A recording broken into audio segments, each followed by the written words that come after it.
I'll be dropping 3 videos in a row every single day for the next 3 days. Scenarios that have a much better chance of happening than you think in the 2018 NBA season. The Wizards becoming the first seed in the Eastern Conference has a much better chance of happening than you think. Right now, I think 99% of NBA fans have the Cavs and the Celtics as the top 2 seeds of the conference.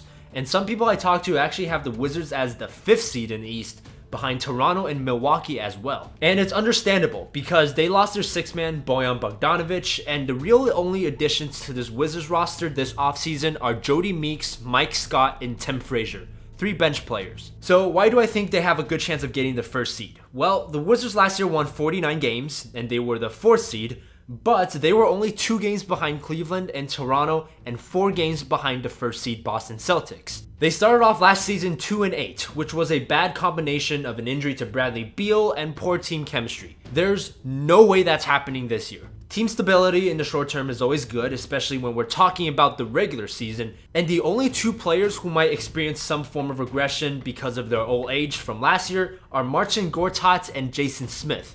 Everyone else is either really young or currently in their prime, and you would expect them to be better than they were last year. I think that Ian Mahinmi, who barely played for the Wizards last season due to injury problems, if he can stay healthy this next season, will cover a great deal of the potential loss of production from Gortat and Smith at the center position. Tim Frazier is an upgrade over Brandon Jennings, who was just horrific last year as the backup point guard and right now is actually playing in China. And Jody Meeks replaces the shooting that Bogdanovic gave you. The Wizards starting 5 consisting of John Wall, Bradley Beal, Otto Porter Jr., Markieff Morris, and Marcin Gortat has quietly been one of the best 5-man lineups in the NBA over the last 2 seasons. With this being their 3rd season together, the chemistry will be close to perfect. And I have absolutely no doubt that John Wall is gonna go for that MVP trophy after yet another season where he feels like nobody appreciated how well he played, in a year where Westbrook, Harden, and Isaiah stole all the limelight from other guards in the NBA. Now let's look at the other teams that could get the number 1 seed.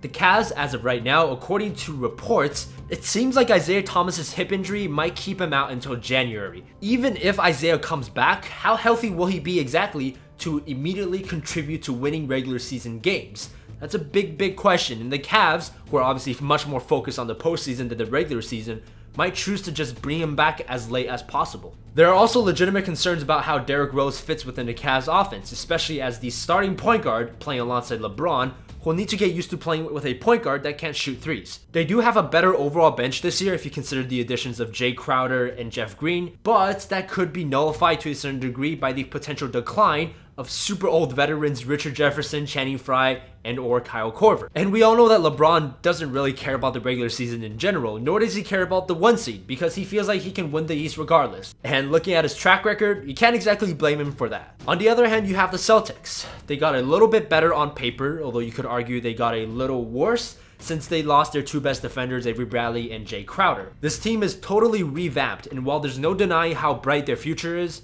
I'd be willing to bet that the Celtics are going to have trouble coming out the gate. After all, losing 4 of your 5 starters, including your best big men coming off the bench in Kelly Olynyk, is going to require a couple months to piece together a coherent team. It's going to take some time, and while they might very well be ready for the playoffs, it'll definitely cost them some regular season losses. For the Toronto Raptors, Vegas has them at 43 projected wins. It's really hard for me to see them win 7 more games in that projected win total, which would give them 50, which is the bare minimum to get the 1st seed, even in the Eastern Conference. They lost their backup point guard Corey Joseph, who I think a lot of people don't appreciate how important Corey Joseph was to that team and how important he was in most of their crunch time lineups. They also lost Patrick Patterson, who was their most versatile defender. Unless we see some sort of crazy breakout season from Norman Powell or Darrell Wright, it's gonna be hard for me to really say that they're gonna reach last year's 51 win mark. Now the Bucks, who are I guess another wildcard team to potentially get the number 1 seed, is kind of dependent on just health. We have Jabari Parker, who's coming off an ACL injury, and we know how hard it is to come back from that type of injury as a young player.